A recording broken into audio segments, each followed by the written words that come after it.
네, 수면상한가 오늘도 특이점으로 먼저 시작을 해보도록 하겠습니다. 오늘의 지수 기분 좋게 한번 살펴보도록 할까요? 자, 지난주 진짜 힘들었던 시장이었습니다. 오늘 코스피와 코스닥 모두 1%를 넘는 상승세를 보여주면서 종가를 형성했습니다. 코스피는 2,765, 코스닥은 다시 800선을 상회하기 시작했습니다. 807선까지 오늘 올라간 모습을 보여줬고요. 오늘은 외국인과 기관 모두 매수를 하는 모습을 좀 보여주면서 지수가 모두 참 올라갔습니다. 이 안에서 오늘 특징적인 것들이 몇 개가 있었습니다. 오늘은 기업 밸류 프로그램들 시총이 큰 쪽으로 좀 많이 올라가다 보니까 코스피도 좋았고요. 코스닥에서도 다양한 종목들이 올라가는 모습 보여줬습니다.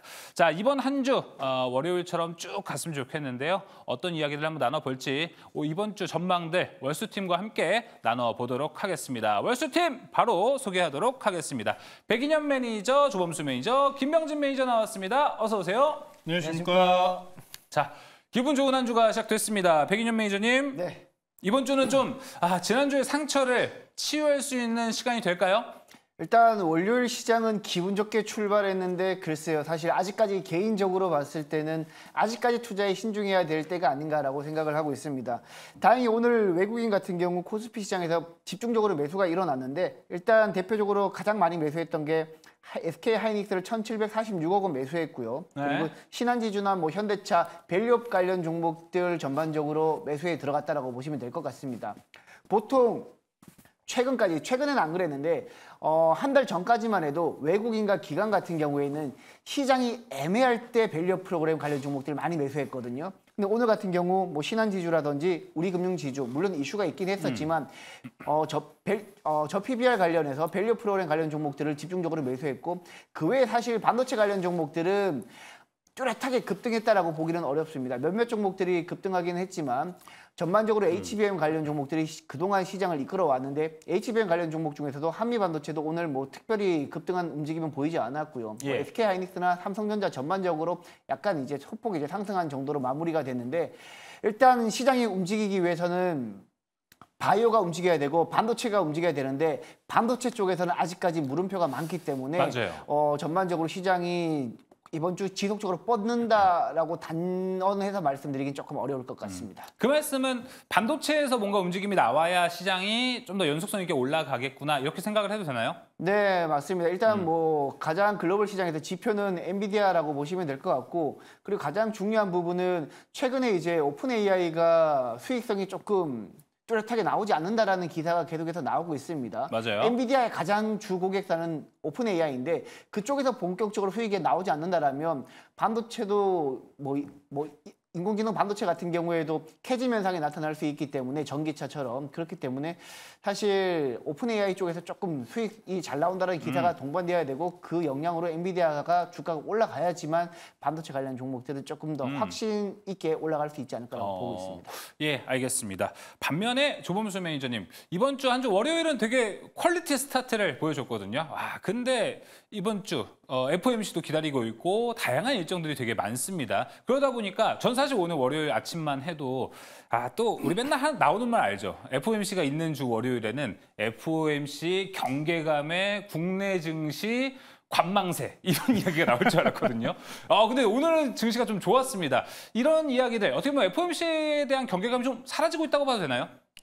FOMC 관련돼서 우리가 조금 이따가도 이야기를 분명히 하겠지만 FOMC 관련으로 좀 먼저 선행적으로 이미 맞았다. 이미 주가들의 위치가 상당히 중요한 상황이기 때문에 이미 고가권에서 충분하게 10% 내외로 조정은 나온 상황이기 때문에 추가적인 낙폭은 현 상황에서는 제한적이다라고 보시면 될 것 같고요. 네. 시장 증시가 전반적으로 좀 반등 시도 여부를 지금 보이고 있는데 FOMC 상당히 또 중요한 발언들이 나오고 있습니다. 앞으로 9월 달이 전환점인데 월가에서도 이 평가는 많이 갈리고 있어요. 조금 이따가 정리 도와드리도록 하겠습니다. 알겠습니다. 자, 그럼 이번 주 한번 어떤 일정들이 있고 오늘 올랐던 섹터에서는 우리는 어떤 투자 포인트를 조금 연속적으로 가져가야 될지에 대한 이야기를 나눠보도록 하겠습니다. 첫 번째 특이점 바로 확인해 보겠습니다. 자, 대왕고래 프로젝트에 이제 글로벌 메이저 석유가스 기업인 아람코와 에니가 투자를 검토 중이라는 소식에 오늘 오랜만에 대왕고래 테마가 크게 올라갔습니다. 자, 이번이 처음이 아닌 것이 엑스모빌과 페트로나스도 그 전에 좀 관심을 보이기도 했었다는데요. 탐사 시추 지점도 지금 결정이 됐고요. 6개월 뒤면은 이제 탐사가 본격적으로 진행이 되기 때문에 매기가 강하게 좀 쏠렸습니다. 김병준 매니저님. 네. 일단 지금 아람코와 에니가 사업 설명회 과정을 좀 같이 거치고 있다고 합니다. 그러면은 우리는 이걸 좀 어떻게 해석을 하는 게 맞아요? 지금 뭐 정말 그냥 뭐 찔러보는 거냐 아니면은 정말 이제 가능성이 높은 거다 이렇게 봐야 되나요? 현재로서는 아직 투자가 진행이 된 건 아닌데 네. 투자가 진행이 된다고 했을 때는 이게 이제 가능성으로 좀 바뀌게 되는 그런 과정이지 않을까라고 생각이 되고요. 자, 이미지 자료를 하나 준비를 해왔습니다. 이거 보면서 좀 설명을 드려보도록 할게요. 좋아요. 일단은 매장량 같은 경우로 봤을 때는 최대 140억 배럴 정도 된다라고 이야기가 나오고 있고요. 정말 이 정도로 묻혀 있을 경우에는 굉장히 가치가 큰 매장량이라고 보시면 될 것 같고 현재는 이제 35억 배럴에서 140억 배럴 정도 매장량으로 추정이 되고 있다라는 부분입니다. 그쵸. 이거는 이제 어떤 식으로 개발을 하느냐가 이제 중요한 건데 8월이 지나서 9월부터 11월 사이에 네. 투자사들을 모집해서 투자가 만약에 진행이 된다고 하면은 이게 굉장히 지금 타당성이 있다라고 보여질 수 있는 부분이거든요. 지금 같은 경우에는 뭐 한국석유공사가 이걸 홍보하는 단계라고 보시면 될 것 같아요. 지금은 홍보를 하고 있고 그래서 9월 정도에 이제 투자를 우리가 결정하겠습니다. 해서 이제 시추에 진행이 들어간다면 이건 굉장히 좀 가능성이 있는 부분이다라고 보시면 될 것 같고 국가별 석유 매장량을 좀 간략하게 설명을 드려보면 네. 사우디가 매장량이 약 2,660억 배럴 정도 됩니다. 근데 이게 지금 35억 배럴에서 140억 배럴이면 굉장히 많은 부분이고요. 엑소모빌 같은 이런 거대 기업이 이제 약 90억 배럴 정도 이제 가지고 있는 네. 매장량을 또 가지고 있기 때문에 140억 배럴이 정말 된다고 하면은 굉장히 가치 있는 부분이고 거래가 어떤 식으로 될 거냐가 이제 굉장히 중요한 건데 뭐 매장량으로 치면은 뭐 35억 배럴이면 300조가 넘는다. 최대 2,000조다. 뭐 이런 얘기들까지 있어요. 그렇죠. 근데 이제 시추를 할 때 실제로 드는 비용들도 있고 시추를 하면서도 드는 비용들이 있기 때문에 그렇죠. 거래 금액으로 이제 추산을 해본다면은 뭐 한 80조 정도 될 것이다라는 이제 전망치가 지금은 현재 나와 있고요.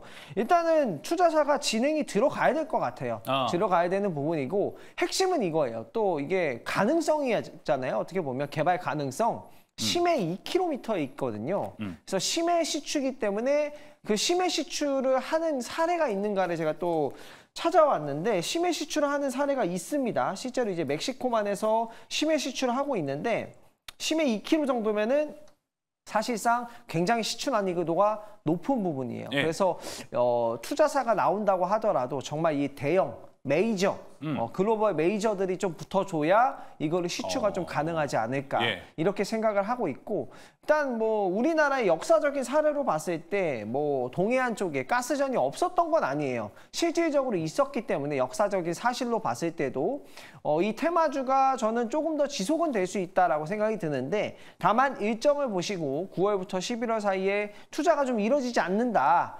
이렇게 된다면 그때부터는 좀 매매를 좀 자중하시는 게 좋지 않을까 생각하고 있습니다. 네, 알겠습니다.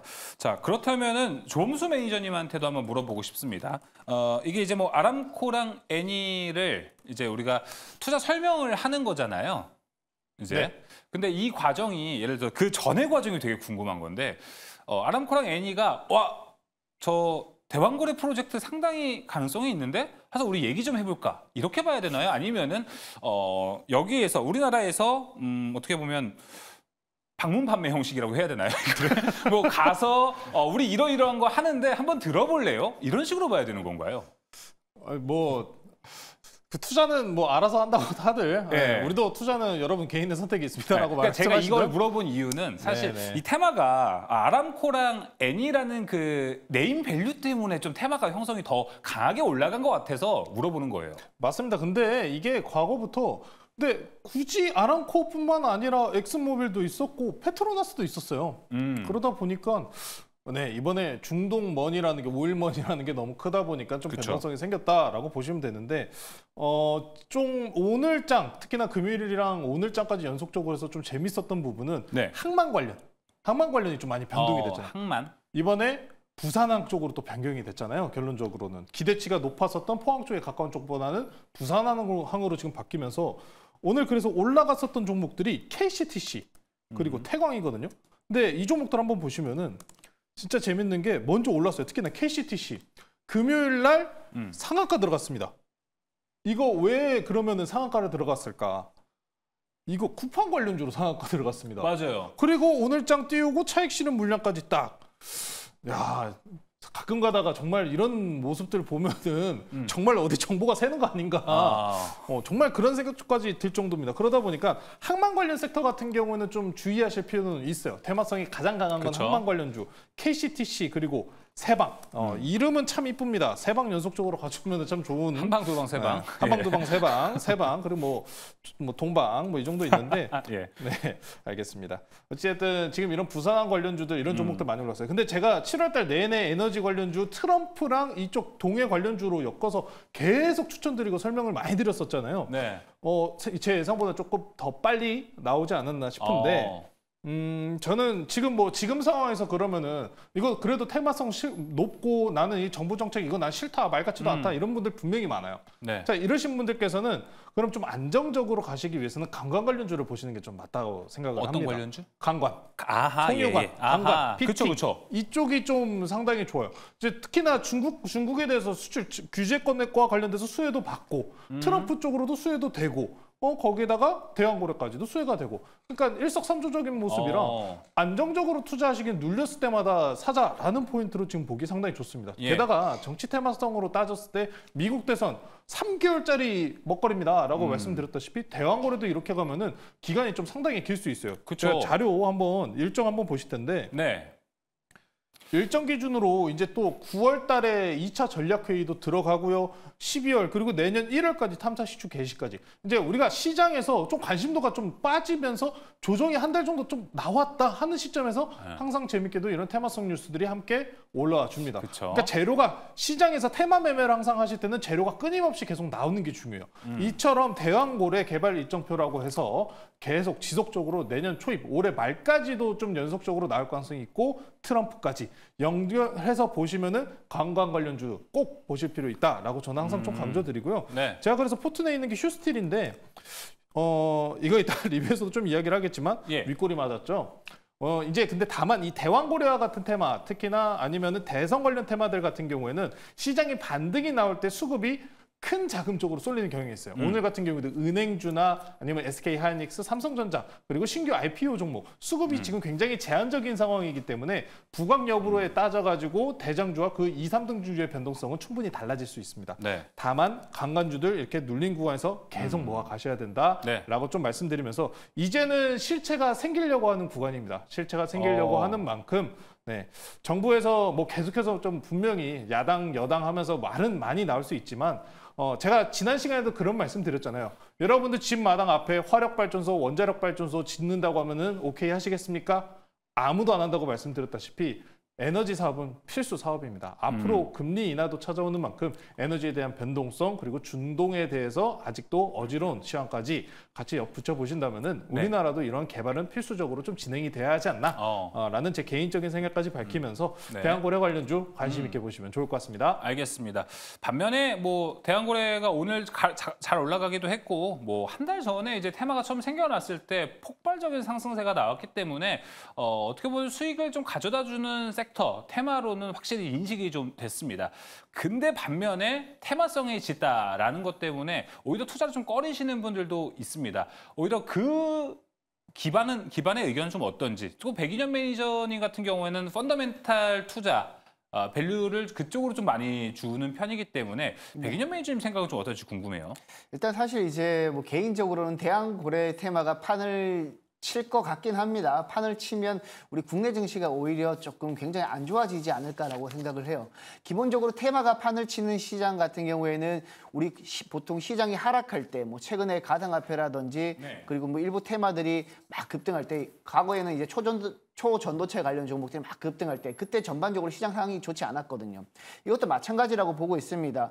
일단 대왕고래 테마 같은 경우 실제 이제 시추를 했을 때 석유가 나오는지 안 나오는지 여부를 떠나서 정부 자체적으로는 진행을 하려는 분위기고요. 이번에 사우디 국영기업인 아람코랑 그리고 이탈리아 국영기업인 에니 쪽에서 애니를 초대해가지고 투자 설명회 한 것도 네. 전반적으로 시장 국민들한테 신뢰도를 높이기 위한 하나의 퍼포먼스가 아니지 않을까라고 생각을 해요. 그래서 실제 채굴이 될지 안 될지 이거는 이제 논외로 하고 정부 차원에서는 지금 PPT 첫 번째 페이지 보여주시게 되면 예. 내년 1월 달에 탐사 시추를 일단 개시한다라는 입장입니다. 한다라는 입장이기 때문에 관련 종목들을 주가가 오를 거고 변동성도 있을 거긴 할 거라고 저는 보고 있습니다. 다만 실제 그런 시추 활동을 통해서 그런 기업들이 얼마만큼의 이익을 얻어갈 수 있을지 이 부분에 대해서는 사실 미지수라고 보시면 될 것 같고 그리고 아마 내년 1월 달까지 시추 계획을 잡는 동안 계속해서 신뢰도에 대한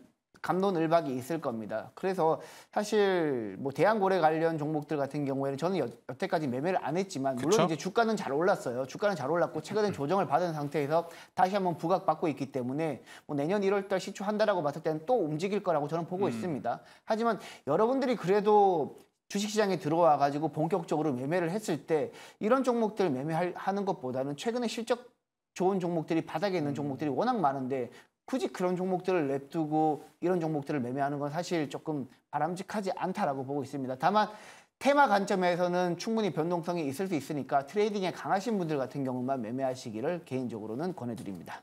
예, 알겠습니다.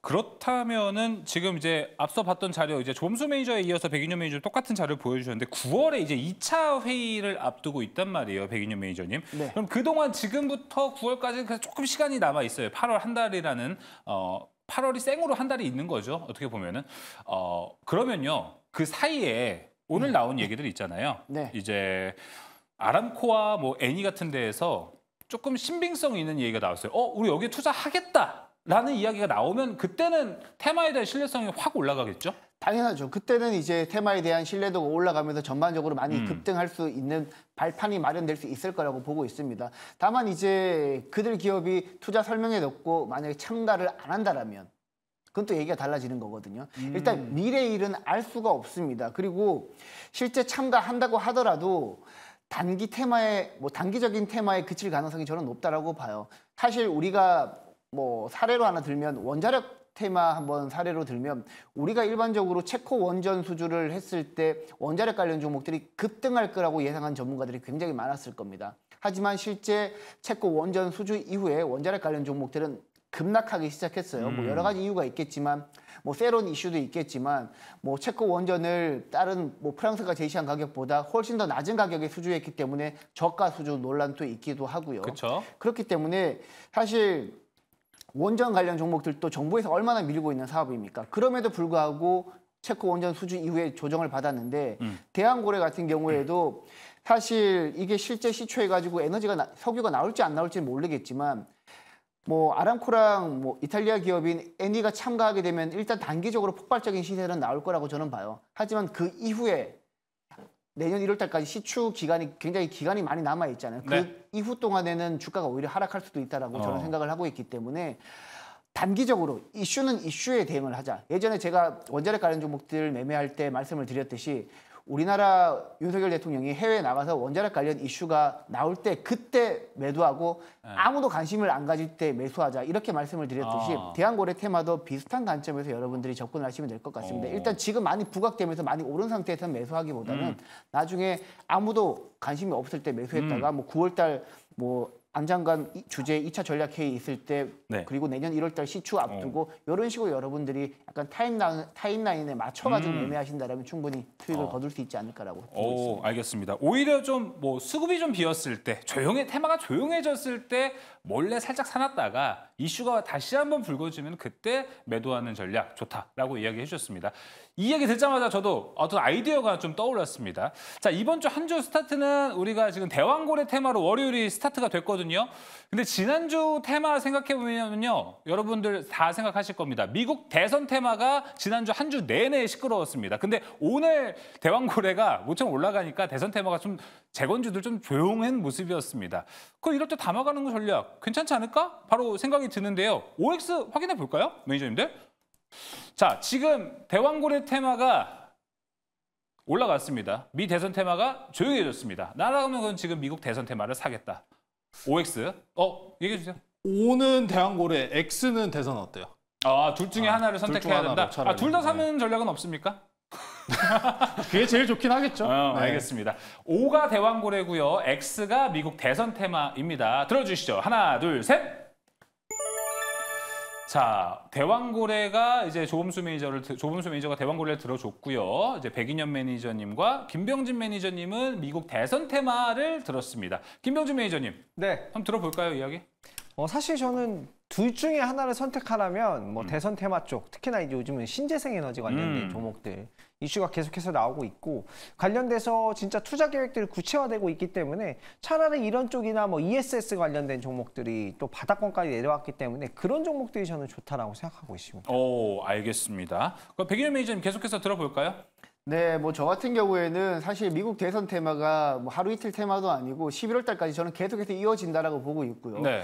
지금 가장 중요한 미국 대선 테마는 양쪽 후보가 모두 지지하고 있는 가상화폐 쪽이 아닐까라고 생각을 해요. 사실 이제 개인적으로 가상화폐 관련 종목들을 직접 매매한 적은 없지만 지금처럼 가상화폐 관련 종목에 투자를 해야 될 시기도 없다라고 생각을 하고 있습니다. 왜냐하면 지금 미국 같은 경우뿐만 아니라 뭐 전반적인 글로벌 시장에서 가상화폐를 보유하고 있는 유권자들이 굉장히 많습니다. 그 유권자들을 놓치기가 어려울 거예요. 지금 트럼프 같은 경우에는 가상화폐로 선거 자금을 받는다는 얘기도 나오고 있었고, 그리고 해리스의 민주당 같은 경우에는 최근 뭐 과거에는 뭐 디지털 화폐 쪽 그리고 가상화폐 쪽은 약간 조금 보수적인 입장을 견지했는데 최근에는 가상화폐 쪽도 굉장히 지지하는 적극적인 발언 또 최근에 내놓고 있거든요. 그쵸? 그렇기 때문에 가상화폐 보유하고 있는 유권자를 포기할 수 없다라는 전제하에 뭐 트럼프랑 해리스 쪽에서 가상화폐 언급이 계속해서 나올 거라고 보고 있고 뭐 최근에 비트코인도 가격이 굉장히 올라가고 있고요. 그래서 저는 가상화폐 관련 종목 매수하시는 게 오히려 대왕고래보다는 조금 더 낫지 않을까라고 보고 있습니다. 그럼 백인현 매니저님 하나 더 물어보겠습니다. 재건은요?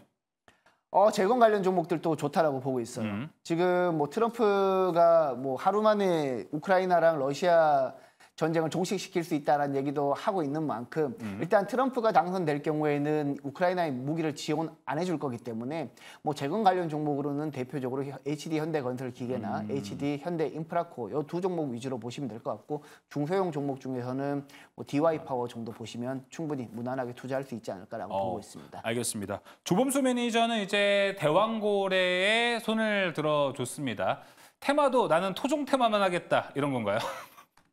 근데 국산. 제가 이거 원래 그 대선주랑 대왕고래 테마랑 둘 다 하셔야 됩니다라고 좀 강하게 저도 계속해서 주장해 왔는데 대왕고래를 조금 더 손든 이유는 테마성이 이제 좀 시작이 됐기 때문에 아직 바닥권에서 올라올 자리는 더 높습니다. 그리고 대선 테마들 말씀하셨던 것처럼 저도 비트코인 보고 있어요. 요새 좀 통하는 게 많아요. 맞아요. 백인현 매니저님은 통하는 게 그러네요. 많은데 예. 저는 비트코인 또 곡점 뚫고 저도 한 7만 불, 8만 불까지 가지 않을까 좀 보고 있어가지고 이렇게 좀 양당 통합적으로 같이 보고 있는 비트코인 쪽은 안정적으로 보셔도 되고 이게 사실 다 따져보면은 뭐 잘 가고 있는 섹터들 보시면 다 대선이랑 엮여 있고 테마 두 개씩 다 엮여 있어요. 대왕고래 테마에서도 제가 뭐 휴스틸이나 넥스틸 이런 종목 말씀 전해드렸다시피 에너지 개발 쪽도 엮으면은 트럼프 관련주로 또 엮일 수도 있습니다. 그런 만큼 어떤 테마성에 탈지는 물론 여러분들 선택지에 있지만 최근에 특히나 대선 관련주들이 선행적으로 강하게 올라온 모습들이 있었기 때문에 잠깐 휴지 기간에 들어갈 가능성은 있습니다. 이제 시작하는 대왕고래 테마이기 때문에 저는 오히려 좀 대왕고래 그리고 9월 달에 2차 회의가 있다라고 이야기가 나왔던 만큼 저는 오히려 선행적으로 좀 중간에 이슈 나오면서 더 움직이지 않을까라는 평가이기 때문에 주가가 이제 좀 테마가 붙기 시작했다라고 말씀 전해드리겠습니다. 네, 알겠습니다. 그렇다면 김병준 매니저님 오히려 이럴 때는 테마도 살짝 묻어 있고 그리고 원래 잘 가는 섹터에도 묻어 있는 종목 선택하는 게 되게 좋겠다라는 생각이 드네요. 근데 사실 뭐 테마주는 테마주라고 생각이 들고요. 지금 실적 관련된 종목들이 너무 바닥권 종목들이 많아요. 실적이 좀 어려워요, 더. 그렇죠. 요즘에는 실적 관련된 종목들이 좀 조용하긴 한데 이 종목들은 단기적으로는 조금 조용하지만 저는 분명히 따라 올라갈 거라고 보고 있거든요. 그렇기 때문에 좀 인내심을 가질 필요가 있고 이 종목과 믹스앤매치를 해서 해야지 테마주만 다 하면 안 된다고 생각하거든요. 믹스앤매치라는 건 어떤? 예를 들어서 실적 관련된 종목들이 뭐 한 65% 정도 된다면 단기적으로 테마 종목들은 뭐 한 35% 정도 또는 뭐 40% 정도를 매매하는 게 맞지 않을까 생각하고 있습니다. 알겠습니다. 그럼 제가 물어보고 싶은 건 사실 오늘 올랐던 뭐 DK락, KSP 같은 종목들이 보면은 네네. 여기가 피팅 밸브라서 조선 기자재 섹터에도 포함이 되거든요. 네네. 내 테마에도 포함이 된다는 거죠. 네. 저는 이런 종목들이 더 좋지 않을까라는 생각이 들어서요.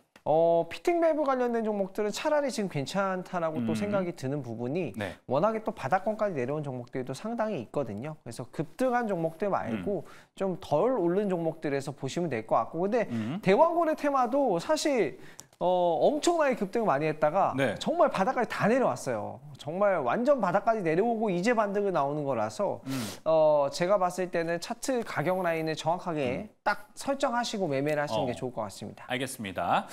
자, 백윤현 매니저님, 지금 아까 채팅창에 있는 의견을 하나만 읽어보고 넘어가도록 하겠습니다. 스리슬쩍님께서 올려주신 내용인데요. 네. 백윤현 매니저님, 코스닥 힘없이 빠지는데 고래라도 있어야 하지 않나? 라는 이야기를 좀 해주셨습니다. 코스닥이 오늘 좀 올라가는데 이 고래 테마가 오늘 좀 보탬이 됐나요?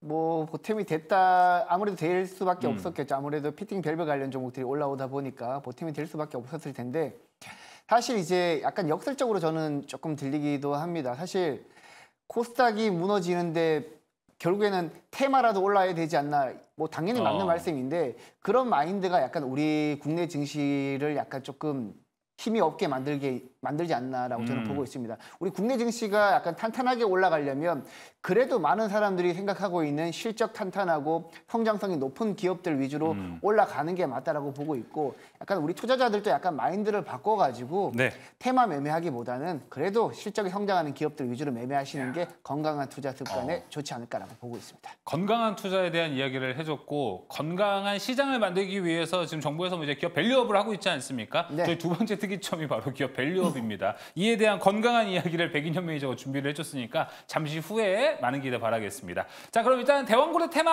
안에서 종목으로 한번 압축을 해보도록 하겠습니다. 조은수 매니저님, 종목 한번 들어볼까요?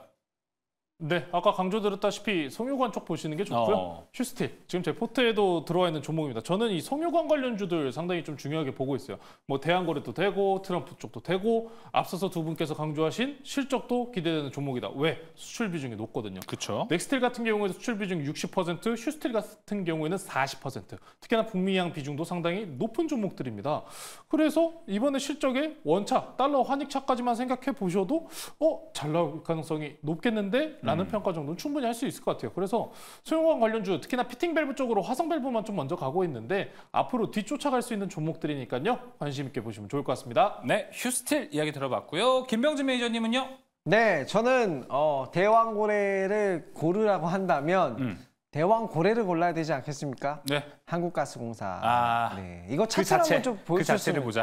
그렇죠. 아무래도 뭐 한국석유공사랑 한국가스공사가 가스전을 개발하기 때문에 네. 차트를 한 번만 보여주시면 좋을 것 같은데, 네. 이거 투자 포인트를 좀 상세하게 설명을 드릴게요. 많이 빠졌네요. 급등했다가 정말 바닥까지 다 내려왔어요. 네. 네, 다 내려왔기 때문에 이 라인은 딱 진짜 정확하게 차트 대응을 좀 하셔야 될 것 같고요.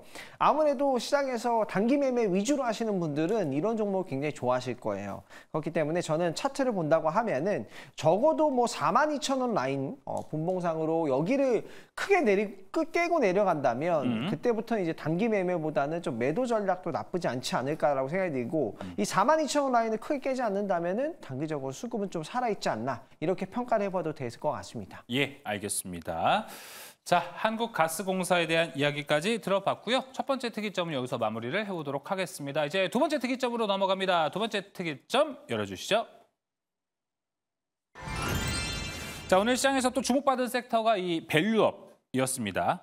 신한지주가 밸류업 공시를 했죠. 2027년까지 5천만 주 주식수를 감축한다고 하면서 주주환원 정책을 강하게 어필을 했습니다. 이 소식과 함께 밸류업 관련주들, 뭐 금융, 증권, 자동차 섹터들이 좀 올라간 모습을 보여줬습니다. 신영증권에서는 금요일에 있었던 이 세법 개정안이 통과가 되면 올해보다 내년 상승률이 더 나올 수도 있다라고 의견을 좀 내기도 했었는데요. 오늘 자, 기업 밸류업 프로그램이 오랜만에 좀 올라간 하루였습니다. 백인현 매니저님, 상반기에 워낙에 또 강하게 움직였으니까 하반기 또 언제 움직일까 또 많은 분들이 기대를 하고 기다렸을 타이밍인데 그게 오늘이 시발점이라고 보시나요?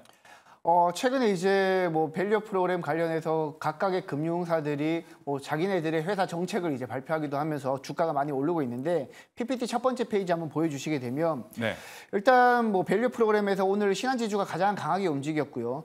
먼저 우리 금융지주 같은 경우에는 7월 25일 날에 밸류 프로그램 회사 정책을 발표를 했습니다. 총 주주 환원율 50% 그리고 자기 자본 이익률을 10%에 맞추겠다라는 정책을 발표했고 오늘 지난 7월 26일 발표한 신한지주 같은 경우에도 크게 다를 건 없습니다. 27년까지 총 주주 환원율 50% 자기 자본 이익률 10% 이렇게 맞출 거라고 예상을 이제 정책을 발표했는데 이 정책을 발표한 다음에 전반적으로 이 두 기업의 주가가 많이 올랐고 다른 밸류 프로그램 관련 종목들도 많이 올랐어요.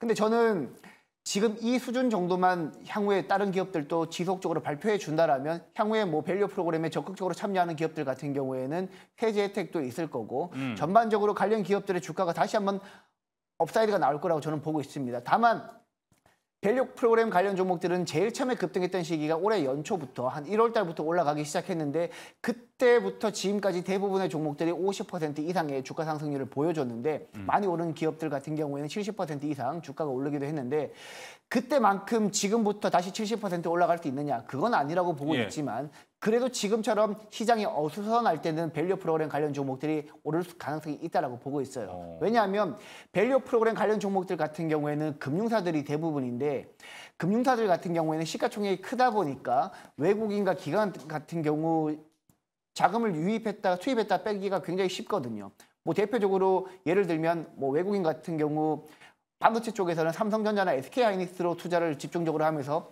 반도체 관련 종목들이 오를 때는 SK하이닉스나 삼성전자를 매수하고 내릴 때는 그들 종목을 매도하면서 현금을 확보하는 전략을 취하듯이 밸류 프로그램 관련 종목들도 지금처럼 시장이 어수선할 때 외국인과 기관 수급이 자주 들어갔던 종목들이니까 많이 오를 여지가 있다라고 보고 있고 잠깐 팁을 하나 드리자면 두 번째 페이지 한번 잠깐 잡아주시겠습니까? 팁이요? 네, 지금 밸류 프로그램 관련해 가지고 우리 금융지주랑 신한지주가 제시한 내용이 주주 환원율을 50% 맞추겠다. 그리고 자기 자본 이익률을 10%까지 맞추겠다는 내용인데 일단 주주 환원율이랑 ROE 자기 자본 이익률 제가 계산하는 공식을 이렇게 적어놨습니다. 먼저 주주 환원율 보게 되면 주주 환원율은 현금 배당액이랑 자사주 매입액을 합한 거를 이제 순이익으로 나눈 금액인데 지금 즉 분자의 크기 현금 배당액이랑 자사주 매입액이 크면 클수록 주주 환원율은 올라간다라고 보시면 될 것 같습니다. 그러니까 전반적으로 밸류 프로그램에 동참하는 기업들 같은 경우에는 배당을 많이 주려고 노력을 할 거고요. 그리고 자사주 매입 후 소각하려는 움직임을 많이 보일 겁니다. 대표적으로 뭐 최근에 그런 기업들이 종종 나오고 있죠. 그리고 ROE 같은 경우에도 지금 단기 순이익을 자기 자본으로 나눈 게 이제 ROE인데 거기 100%를 곱한 게 ROE인데 ROE를 높이려면 기본적으로 자기 자본이 분모인 자기 자본이 작아지던가 아니면 단기 순이익을 돈을 많이 벌어야 됩니다. 근데 가장 쉬운 방법은 자기 자본을 작게 만드는 방법인데 자기 자본을 작게 만드는 방법 중에 하나가 바로 배당을 많이 주는 겁니다. 보통 자기 자본 같은 경우에는 뭐 직전 연도 자기 자본에다가 순이익 더하고 배당을 뺀 금액을 자기 자본이라고 하는데 배당을 많이 주게 되면 분모가 작아지기 때문에 ROE가 올라간다. 즉 공통적인 사항은 아마 밸류 프로그램에 참여하는 기업들은 배당을 많이 주는 기업들이기 때문에 전체적인 자기 자본에서 배당할 수 있는 이익 잉여금이 많은 기업들 위주로 여러분들이 선별해서 매매하시는 게 가장 좋지 않을까라고 보고 있습니다.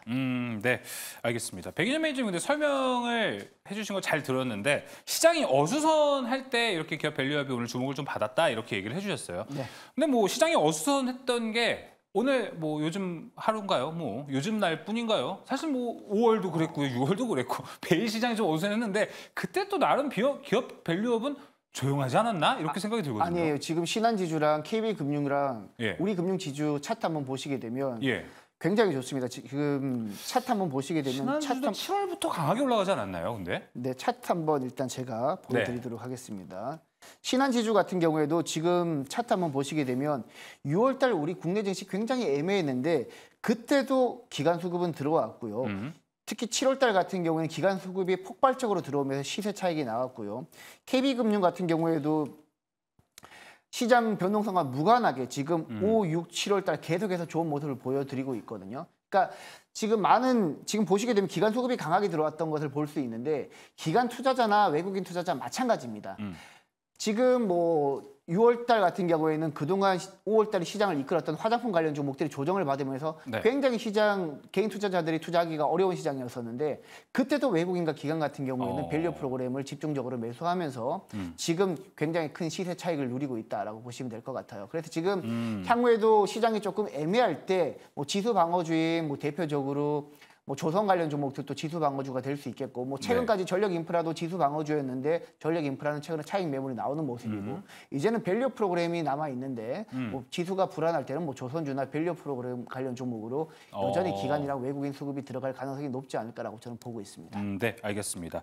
우리가 앞서 첫 번째 주제에서 대왕거래 얘기를 하고 두 번째 지금 밸류업 이야기를 하고 있는데 공교롭게 이제 두 개 모두 다 정부에서 정책으로 밀고 있습니다. 이 섹터와 이 테마들은요. 근데 앞서 이제 대왕거래에 대해서는 조금 백인현 매니저님이 회의적인 이야기를 좀 해주셨고요. 이번에 또 기업 밸류업은 저는 이게 되게 보이지 않는 무언가라고 생각을 해요. 항상 우리가 오랜 시간 동안 기업 밸류업이라는 이 5글자 하나에 주가가 엄청나게 올라가고 거기에 맞는 뭐 이런 다양한 이야기를 나왔는데 뭐 정부도 이걸 민다고는 하는데 뭐 제일 중요한 세제 혜택에 대한 뭐 중요한 이야기는 아직 안 나온 상태인데 이것도 근데 백인현 매니저님 테마성이 있다고 좀 봐야 되나요? 사실 이제 저도 처음에 1월 달 네. 올해 연초에 이제 밸류 프로그램 관련 종목들이 부각되었을 때 가장 뭐 저도 이제 단기 테마에 그칠 거라고 예측을 했었습니다. 왜냐하면 일본 같은 경우에는 밸류 프로그램에 적극적으로 동참하지 않는 기업들은 뭐 상장 폐지시킨다라는 얘기도 나왔고요. 네. 근데 우리나라 같은 경우에는 강제성이 없는 밸류 프로그램이라서 저는 사실 밸류 프로그램 테마가 나오면서 사실 단기적으로 그칠 거라고 저는 보고 있었는데 최근에 금융사들부터 밸류 프로그램에 적극적으로 동참하는 모습을 보이고 있고 밸류 프로그램에 동참하는 기업들 같은 경우에는 향후에 정부에서 세제 혜택도 많이 준다라는 얘기가 나오고 있기 때문에 네.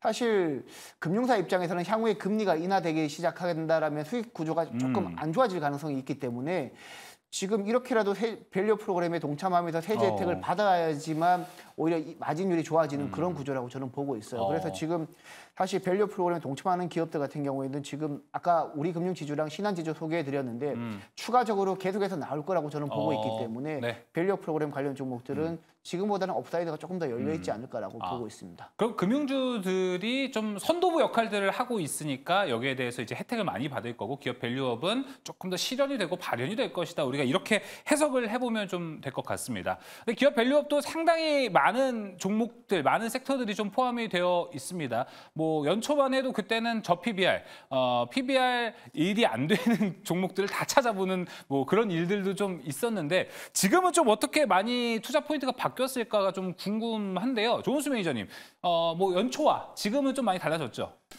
많이 다르죠. 앞에서 백인현 매니저님 다 말씀해 주신 것처럼 금리 인하, 죄송합니다. 금리 인하가 아니라 네. 저는 하면 일단 이 좋죠. 밸류 프로그램 관련해서는 좀 의구심이 저도 있습니다. 네. 근데 일본이랑 다른 점은 우리나라도 이게 세법 개정이 들어가야 되거든요. 법안이 통과가 돼야 되는데 일본 같은 경우에도 세제 혜택이 본격화된 이후로부터 강하게 상승이 나왔어요. 그렇죠. 근데 우리나라는 아직 세법 개정안 통과가 아직은 좀 미지수 여부에 있는 상황이기 때문에 좀 밸류업 쪽으로 좀 너무 확정적으로 보기는 어렵고 하나의 재료가 되지 않나라고 싶습니다. 근데 은행주가 강했었던 배경 같은 경우에는 네, 밸류업뿐만 아니라 지금 현 상황에서는 금리 인하. 네, 금리 인하 때문에 아마 좀 강하지 않나 싶습니다. 최근에 기사가 나왔어요. 제가 이제 실수로 항상 그 달콤한 그 티라미수 마냥 부르시는 분이 있어요. 닉 티미 라우스라고. 네. 여러분들 다 아실 겁니다. 주식하시는 분들이라면 한 번쯤 이름 들어보셨을 연준 대변인입니다. 예. 네, 티라미수라고 잘 익히지 않나요? 예. 네. 그럴 수도 있겠네. 제 자주 이 혀가 좀 꼬이더라고요. 예. 이분 이름이 특이해서. 네. 어찌됐든 네, 기사가 나왔습니다. 7월 28일자고요. 연준의 금리 인하가 드디어 가시화되고 있다. 네, 네. 중앙은행 관계자들은 연착륙 가능성을 극대화하기 위해 9월 금리 인하를 앞두고 다음 주 회의를 가질 예정이다. 이제 시장이 그러면은 진짜 금리 인하에 대해서 수혜주들이 많이 움직이잖아요. 특히나 대표적으로 우리가 이야기할 수 있는 게 재건주도 보시면은 건설주잖아요. 건설주 금리 인하 수혜주입니다. 게임주, 바이오, 은행 이쪽 섹터들만 지금 전반적으로 다 강해요. 금리 인하에 대한 지금 기대감이 상당히 지금 강하게 올라와 있고 물론 월가에서는 9월 달이다 12월 달이다 갈리는 모습도 분명히 있습니다만 은행주들이 금리 인하의 수혜주다라고 좀 평가를 강하게 받으면서 모멘텀적으로 더 강하게 붙어서 움직이지 않았나라는 평가를 좀 드리고 싶고요.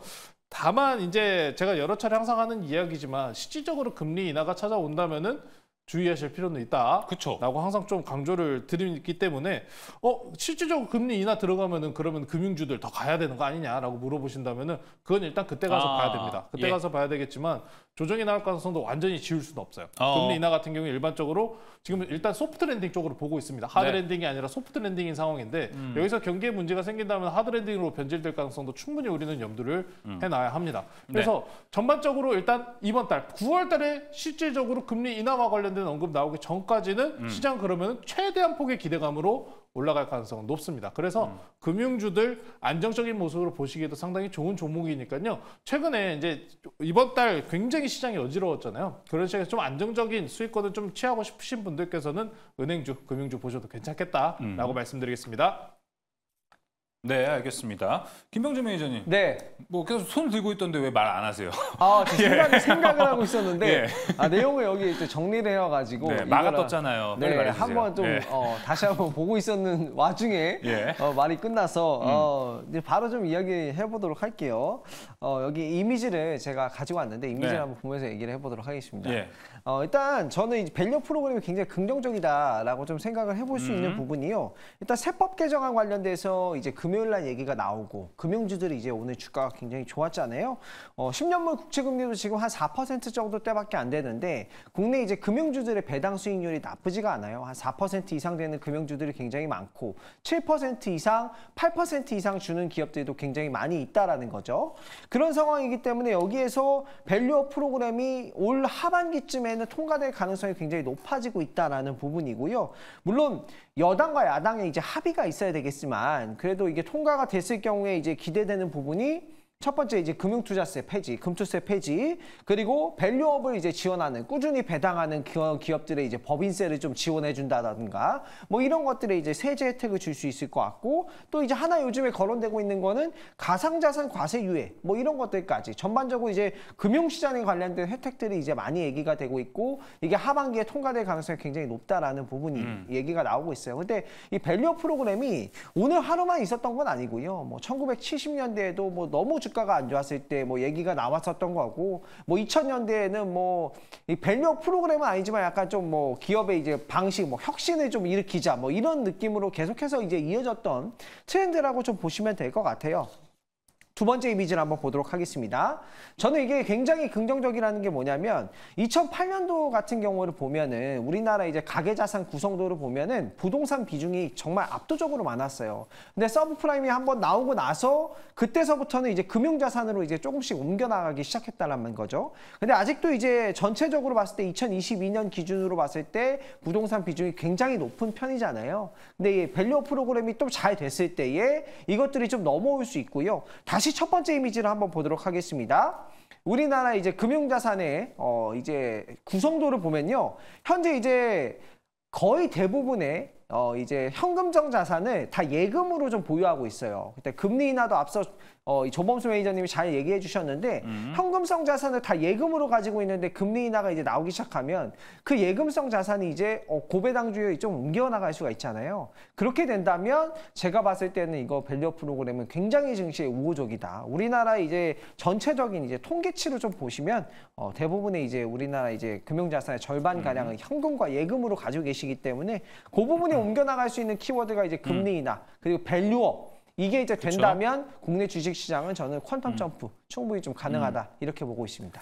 알겠습니다. 그러면 뭐 섹터를 한번 좁혀보면 좋을 것 같습니다. 오늘 뭐 금융주들, 자동차 강하게 올라갔었는데 뭐 아까 조범수 매니저가 오는 뭐 X는 뭐 이렇게 해서 양분할 하는 방법을 아까 도안을 해놨는데 또 한번 써보도록 하겠습니다. 동그라미는 금융주로 한번 해보면 좋을 것 같고요. X는 자동차를 한번 들어보면은 될 것 같습니다. 이분 왜 또 해요, 조범수 매니저님? 아니 또 항상 질문이 참 어렵습니다. 아니 아까 만들어낸 네. 거 그대로 따라한 거예요. 자동차가 들어올 줄은 몰랐죠. 밸류업인데 넣어야겠죠. 그래서 한번 사실 금융주는 고점이기 때문에라는 생각이 들어서 지금 말고 자동차를 사는 게 낫지 않을까라고 생각하시는 분도 있을 것 같아요. 그래서 뭐 이렇게 둘 중에 하나를 선택해보는 OX 지금 보도록 하겠습니다. 자, 들어주시죠. 하나, 둘, 셋. 5가 금융입니다. 왜 안 들어주세요? 어려운데요, 진짜. 하나, 둘, 셋. 없습니까? 밸류업 안 됩니까, 우리나라? 세 분 모두 자동차를 선택을 했습니다. 백인현 매니저님, 네. 금융 말고 자동차를 선택한 이유는 뭐예요? 기본적으로 이제 자동차 같은 경우에는 뭐 현대차랑 기아가 워낙 이제 글로벌 시장에서 잘 팔리고 있고, 물론 이제 전기차 판매량은 최근에 약간 위축되고 있고, 대신 하이브리드 차량이 잘 팔리면서 영업이익률을 기아 같은 경우에는 두 자릿수대 유지하고 있고요. 근데 자동차 관련 종목도 여러분들이 하나하나 꼼꼼히 따져보시면 자동차 산업이 지금보다 급격하게 낮아질 가능성은 없습니다. 낮아질 가능성은 없는 상태에서 지금 수준의 영업이익이랑 매출액을 유지해 준다라고 봤을 때 지금 자동차 관련 종목들, 특히 부품 관련 종목들도 저PBR 관련 종목들이 워낙 많아요. 지금 반도체 쪽에서는 이제 밸류 프로그램에 동참한 기업 중에 하나가 바로 DB하이텍이 동참하면서 전반적으로 주가가 우상향하는 모습을 보였는데, 만약에 자동차 쪽에서도 제조업 쪽에서도 뭐 DB하이텍 이외에 자동차에서 뭐 다른 기업들이 밸류 프로그램에 동참을 한다라면 그쪽에서도 한번 퍼포먼스가 나오지 않을까라는 생각에 저는 제조업 기업들도 밸류 프로그램에 동참할 수 있다라는 생각에 자동차 관련 기업을 선택했습니다. 알겠습니다. 세 분 모두 자동차를 선택했기 때문에 종목도 자동차로 나올까라는 생각이 좀 드는데 종목 바로 들어볼까요 한번? 백인현 매니저님 종목 들어볼게요. 네, 저는 이제 메리츠 금융 지주랑 KB금융 이제 가지고 왔고요. 메리츠랑 KB에서 자동차를 만드나요?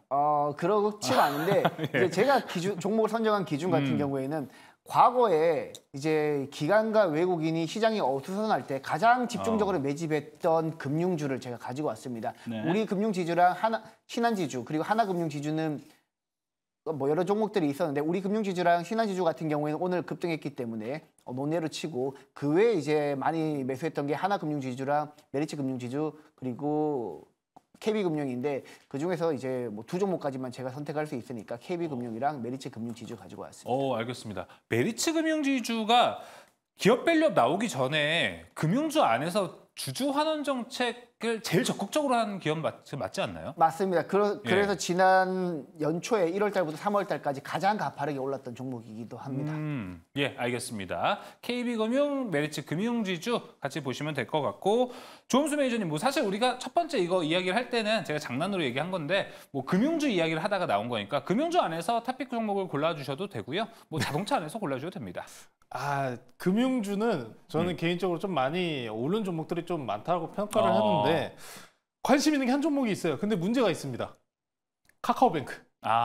문제가 있어요. 그러니까 밸류업이랑은 무관한 거죠? 무관하게 금리 인하 쪽으로만 보자. 은행 중에 보자. 완전히 이제 거북이는 거북인데 거북이가 등에 부스터를 달았어요. 원래 그런 기업이 카카오뱅크인데 네.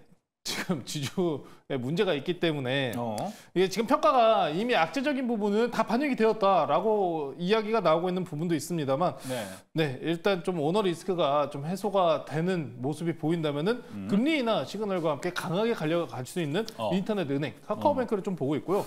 K뱅크 상장도 앞으로 좀 연결이 되어 있는 만큼 이쪽 분위기가 좀 빠르게 해소가 된다면은 상장 이 카카오뱅크 같은 경우에 최대한의 반등을 보일 가능성이 좀 높다라고 보고 있습니다. 이용자도 굉장히 많고 간편성 그리고 이 카카오라는 플랫폼이 가지고 있는 고유한 이 파워가 굉장히 강합니다. 그래서 금리 인하 시그널로 오늘 보실 거면 오너 리스크 해소된 이후에 카카오뱅크 한번 보시면 어떨까라고 말씀드리겠습니다. 알겠습니다. 카카오뱅크 이야기했고 조은수 매니저님 하는 이야기 카카오뱅크 나온 김에 이건 어때요라고 해서 제가 VS를 한 번만 붙여볼게요. 카카오뱅크 vs 제주은행은 어떨 것 같습니까?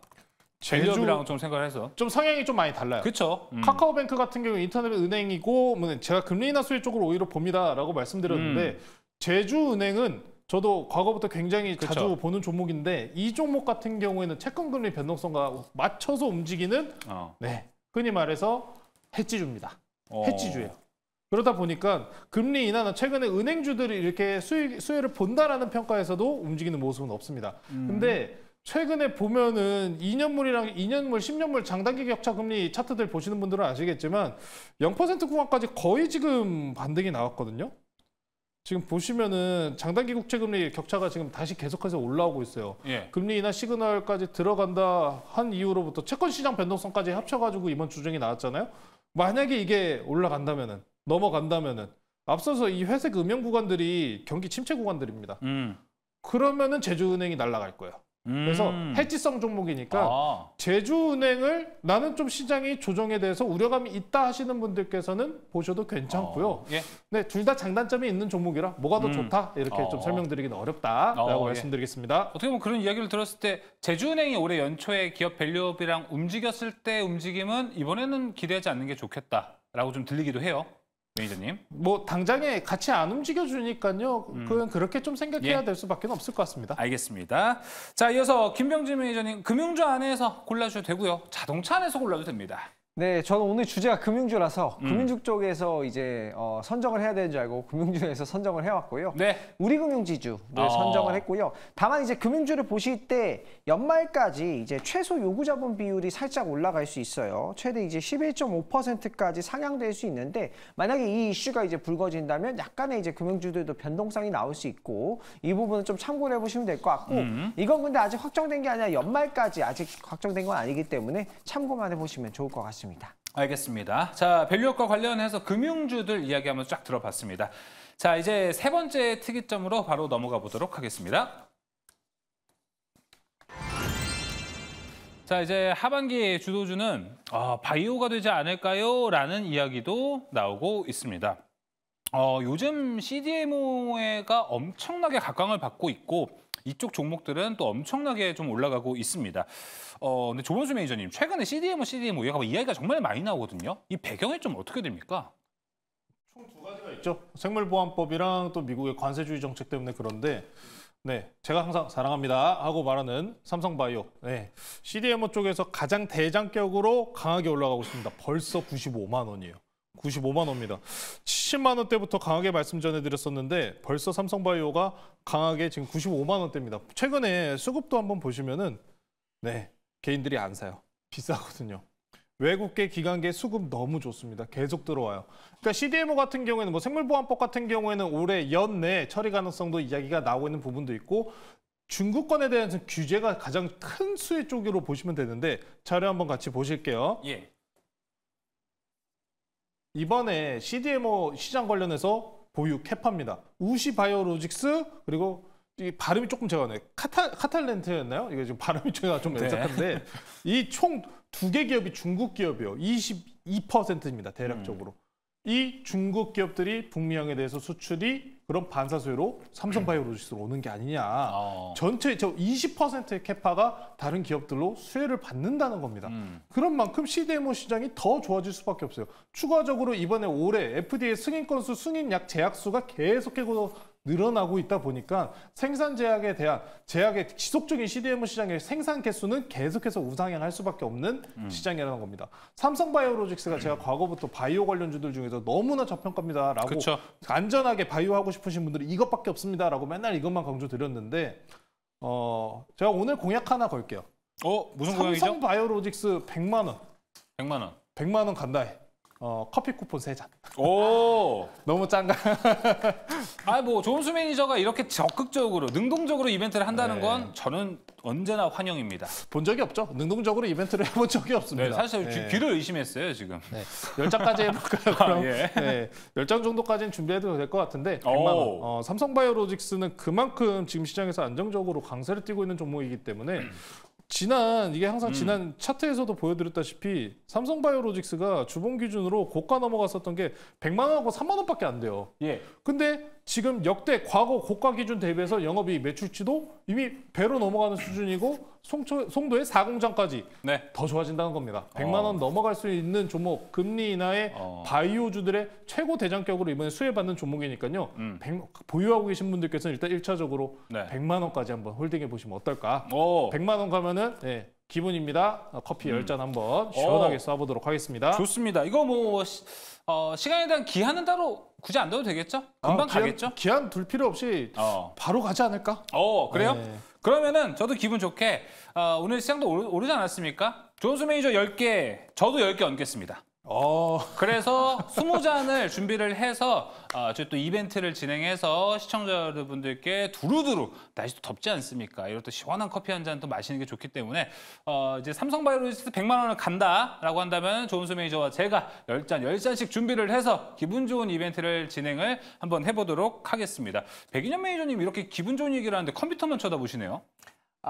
왜냐면 지난번에 제가 이제 VT 리들샷 이벤트를 했을 때 나 했으니까 난 빠진다. 그때 김병진 매니저님이 동참해 주셔가지고 큰 힘이 돼가지고 저도 지금 조문태 매니저님이 하시길래 제가 동참하려고 그랬는데 그래도 성우 아나운서가 동참하시길래 다행이다라는 생각도 하면서 저는 이제 다른 분들 다 커피 하셨으니까 저는 이제 치킨 한 마리 치킨 2마리 하겠습니다. 오, 알겠습니다.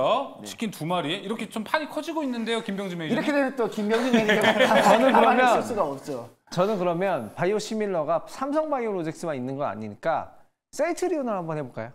셀트리온. 그죠? 셀트리온 좋아요. 주주분들도 계시니까. 좋아요. 셀트리온 차트랑 같이 한번 보여주시겠어요? 셀트리온으로는 그러면 치킨 2마리 저 똑같이 한번 해보도록 하겠습니다. 그럼 셀트리온 주가 한번 봐볼게요. 예. 셀트리온 저는 굉장히 좋게 보고 있는데 지금 21만 원이거든요. 셀트리온 그럼 25만 원으로 저도 치킨 2마리 그대로 가도록 하겠습니다. 알겠습니다. 얼마요? 25만 원. 25만 원 돌파한다면 21만 원이니까 오늘 충분히 20 전 가능하다고 봅니다. 알겠습니다. 25만 원 돌파한다면 아닌가요? 네. 근데 20%. 삼성 바이오로직스는 5만 원만 올라가면 되는데 셀트리온은 20%가 올라. 알겠습니다. 그럼 제가 삼성 바이오로직스로 치킨 2마리 하겠습니다. 그래요? 네. 우리 그럼 모두 쌈바로 통해? 네, 쌈바로 갑시다. 알겠습니다. 네. 쌈바로 한번 통일해 보도록 하겠습니다. 오케이. 자, 그러면은 이렇게 이벤트는 저희가 준비를 해놨으니까 100만 원 넘는 날 저희가 다시 한번 또 이벤트 공지를 드리도록 하겠습니다. 자, 시간이 많이 지나갔네요. 삼성 바이오로직스만 오늘 종목으로 나와야 될 것 같은데요. 자, 종목 한번 들어볼까요? 김병준 매니저님. 네. 지금 뭐 가져오신 종목 하지 말고 삼성 바이오로직스 팍팍 밀어야 되는 거 아닙니까? 가져온 종목이 셀트리온이라 셀트리온을 했는데 야 이거 이렇게 돼버리면 삼성 바이오로직스는 오늘 탑픽 종목으로 저는 이제 선정을 해야 될 것 같고요. 삼성 바이오로직스는 5공장 착공이 있잖아요. 그런 것 때문에 저는 좋을 거라고 보고요. 일단은 바이오 시밀러 내용을 제가 좀 준비를 해온 게 있어요. 네. 이미지 자료를 보면서 설명을 드리고 싶거든요. 좋습니다. 네, 한번 좀 설명을 드려보도록 하겠습니다.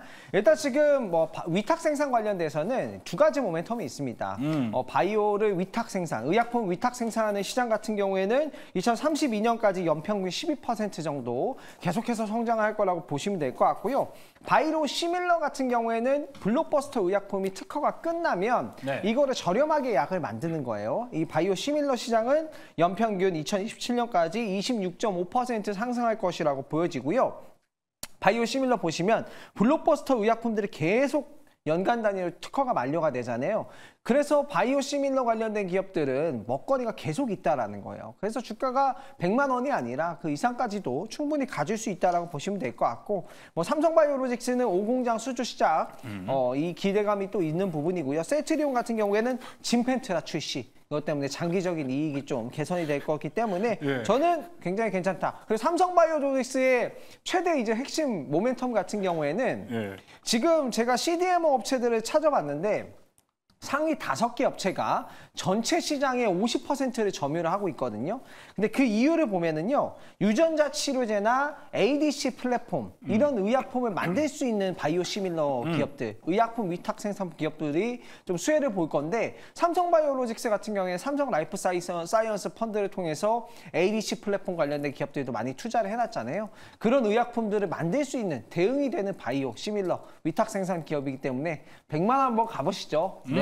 한번 이 종목을 좀 얘기를 해보도록 하겠습니다. 알겠습니다. 삼성 바이오로직스도 좋고 셀트리온도 좋다. 김병준 매니저의 설명이었습니다. 네. 자, 이어서 이 큰 이벤트를 만들어낸 장본인 주범수 매니저님 종목 들어보겠습니다. 아니, 뭐 들을 거 있어요. 삼바밖에 없는데.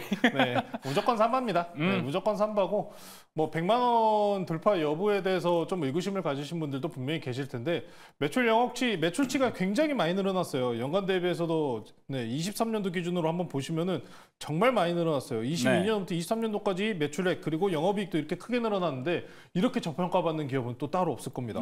밸류업 프로그램이 좀 만약에 영향을 받는다면, 이게 확실적으로 우리가 이제 삼성 바이오로직스나 바이오 종목에 대해서 밸류업 프로그램 쪽을 연간은 물론 지을 수는 없습니다.